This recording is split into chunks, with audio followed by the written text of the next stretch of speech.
मैं पिताजी का असिस्टेंट हुआ करता था। मैं कुछ तबला बजाता था और पिताजी गाते थे। उनसे तो काफी चीजें हमने सीखी है, हम सब लोगों ने सीखे हैं। ऐसा था कि वो म्यूजिक कंपोज जब करते थे उनके कुछ सेट तरीका था। उनमें से एक तरीका मैं आपको बताता हूँ, तो वो उल्टे बोल बोलते थे।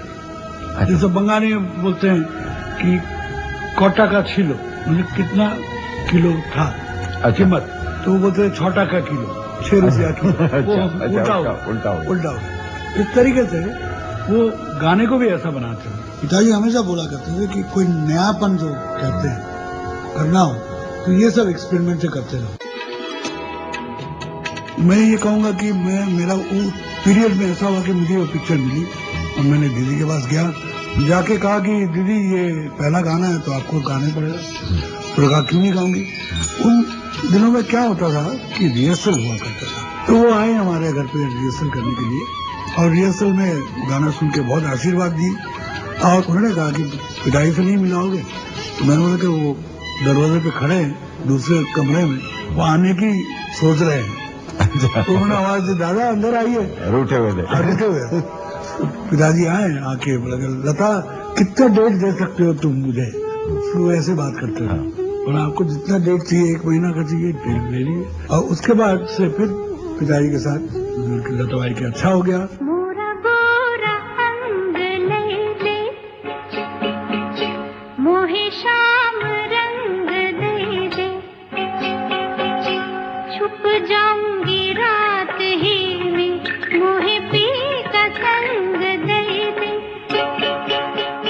तीसरे मंजिल के टाइम में हमने सब गाने जो है ना सब कैबरे टाइप का बनाए, जानबूझ के बनाए।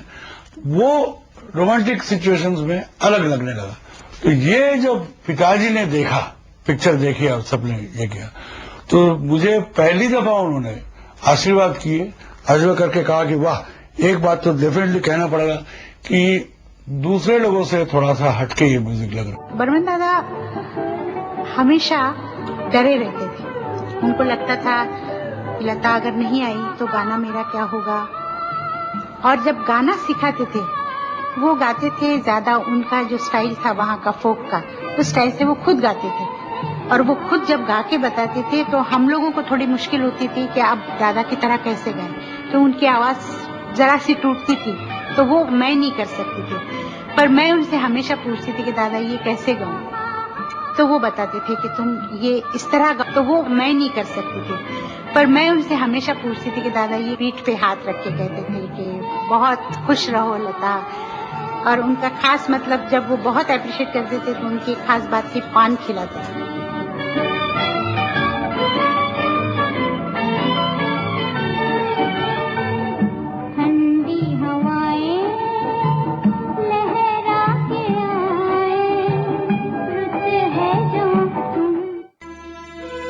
हमारे हिसाब से तो हर म्यूजिक अपनी अपनी जगह पे अच्छे ही है, लेकिन अगर नंबर 1 देना ही है तो फिर हम एस.डी. बर्मन जी को देते। उसका कारण क्या है कि वो जो भी कंपोज गाना करते हैं उसमें जैसे आंखों से दिखाई देता है वो तो बराबर है, लेकिन कानों से दिखाई देता है। यानी कानों से आपको लगेगा कि गाना ऐसे पिक्चराइज हुआ होगा, इसका ये होगा, वो बस उनकी खूबी है।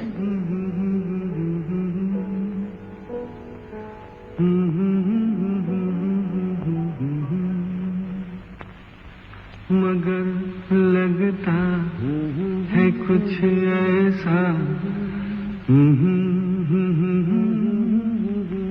मिल गया, मगर न तुम हमें जानो न हम तुम्हें जाने। मिल गया। ये डुएट की सिचुएशन आई तो मुझे अच्छी तरह याद है, बर्मन साहब ऐसे बोल रहे, हटाओ हटाओ ये डुएट नहीं चलता है, चलो गाना रखो। मैंने कहा दादा मुझे लिखने दीजिए आप, मैं ये जो पुराना ढचर है उस पर नहीं लिखूंगा, मैं इसको बहुत ही विटी और बहुत ही कन्वर्सेशनल कुछ बनाऊंगा, तो एक नया स्टाइल आएगा डुएट सॉन्ग राइटिंग का जो इससे पहले नहीं है, जरा एक बार तो मुझे आजमा लेने दीजिए। तो उनका अच्छी बात है। ज्यादातर आप देखेंगे कि बर्मन साहब के साथ हमारे गाने डुएट ही हुए। छोड़ दो आंचल जमाना क्या कहेगा, ओ छोड़ दो आंचल जमाना क्या कहेगा। हा इन अदाओं का जमाना भी है दीवाना, दीवाना क्या कहेगा। जी हाँ, ये सही है कि मैं शचिंदा के बहुत करीब रहा, और मैं ये भी मानता हूँ कि मैंने इस प्रेम के नाते, इस सुरीले रिश्ते के बारे में कभी किसी को कुछ नहीं बताया, मगर आज आप सबको जरूर बताऊंगा। सुनिए।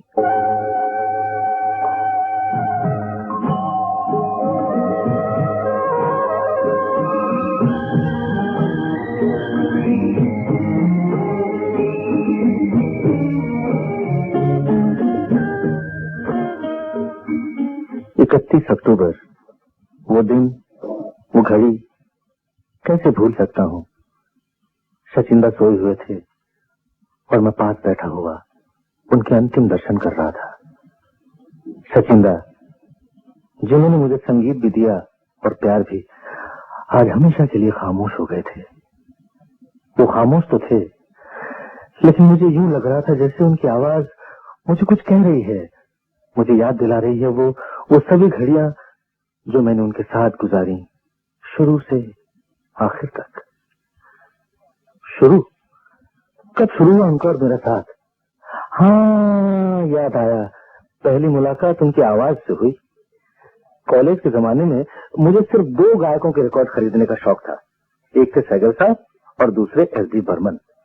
वो उनका गाना था ना, क्या, हाँ, धीरे से जाना बगियन मेरे भंवरा, धीरे से जाना बगियन में, एक ये और एक बंगला गाना, ए बंधु रोंगिला रोंगिला रोंगिला रे रोंगिला, ए बंधु रोंगिला रोंगिला रोंगिला रे, आमरे साड़ियर बंधु कोई गेला रे, आमरे साड़ियर बंधु कोई कोई गेला रे, बंधु कोई कोई गेला रे, बंधु रोंगिला रोंगिला रोंगिला रे रोंगिला। तो ये दोनों गाने मैं स्कूल और कॉलेज में स्टेजों पर गाया करता था और प्राइज भी लिया करता था। फिर मैं बम्बई आया, मेरे बड़े भाई साहब यानी कि आपके अशोक कुमार साहब उस वक्त बहुत बड़े फिल्म स्टार बन गए थे। मैंने आते ही उनसे कहा, दादा मुन्नी तुम तो फिल्मी दुनिया में सब कुछ कर सकते हो, मेरा एक काम कर दो ना। वो बोले, क्या काम? मैं तड़ाक से बोला, मुझे सचिंद्र बर्मन से मिला दो ना। वो बोले, बस इतनी सी बात? अरे मैं तो उन्हें अच्छी तरह जानता हूँ, मेरी फिल्म में म्यूजिक भी दे रहे हैं, चल उनके घर चले। और हम पहुंचे उनके घर। वहाँ जब मैं उनसे मिला तो मेरी खुशी का ठिकाना न रहा, बड़े निराले लगे, धोती कुर्ता और दोनों कलाइयों में चमेली के गजरे, तंबाकू वाला पान चबाते चबाते हारमोनियम बजा रहे थे, और उनके पास बैठा एक छोटा सा नटखट लड़का चश्मा लगाए तबला बजा रहा था। जानते हैं वो बच्चा कौन था? आपका आर.डी. बर्मन और हम लोगों का पंचम।